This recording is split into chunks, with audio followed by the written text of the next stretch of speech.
Hai iblis, katakan kepada kami, apakah ada hubungannya denganmu?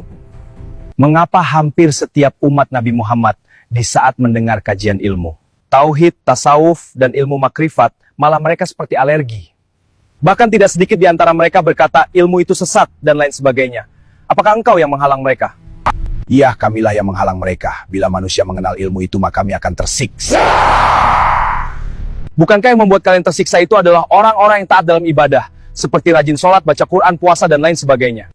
Kalian semua bodoh kalau masalah taat dan patuh secara hukum. Kami lebih taat dan patuh dari kalian bangsa manusia. Di saat Nabi kalian masih hidup pun, kami mampu menghancurkan imannya ahli ibadah yang patuh dan taat. Apalagi iman umat Nabi Muhammad saat ini, yang hanya ibadah ikut-ikutan. Lantas apa yang kau takuti terhadap umat Nabi yang mempelajari ilmu tauhid, tasawuf, maupun ilmu makrifat? Bila mereka mempelajari ilmu tauhid, maka mereka memiliki akidah yang lurus. Sehingga hati mereka menjadi ikhlas, ridho, sabar, dan mutmainnah. Sedangkan kami tidak ingin menjadikan hati mereka seperti itu. Kami berusaha untuk menghancurkan iman mereka, agar mereka selalu menyekutukan Tuhan di dalam hati mereka. Kami menghalang mereka untuk mempelajari ilmu tasawuf. Karena bila mereka mempelajari ilmu tasawuf, maka mereka tidak lagi memiliki sifat seperti kami. Karena mereka sudah menjadi manusia yang berakhlak. Apakah sifat dirimu yang ada pada diri manusia? Sombong, angkuh, takabur, buruk sangka, mencela, menggunjing, fitnah, iri, dengki. Merasa lebih baik, lebih benar, lebih hebat.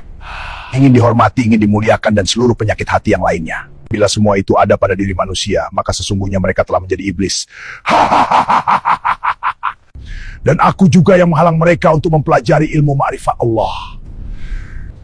Karena aku ingin mereka agar seperti diriku, yang hanya mengenal perintah Tuhan, tapi tidak mengenal rahasia di balik perintah Tuhan, dan tidak mengenal siapa yang ada di dalam lembaga Adam. Sehingga aku menjadi ingkar, menolak segala kehendak Tuhan, bahkan aku seolah seperti Tuhan. Hai manusia, bila kalian ingin selamat dariku, maka kenalkan Tuhanmu yang ada di dalam diri. Karena Tuhanmu yang berkata, aku lebih dekat daripada urat lehermu. Bila umat Nabi Muhammad tidak mempelajari yang tiga itu, maka mudah bagiku menghancurkan iman mereka. Karena aku tidak pernah takut pada mereka yang ahli ibadah, tetapi tidak mengenal tiga ilmu itu. Karena soal patuh dan taat, aku lebih patuh dan taat daripada kalian bangsa manusia. Karena yang menjadi sebab aku menjadi ingkar, karena aku tidak mengenal hakikat Tuhan yang sesungguhnya.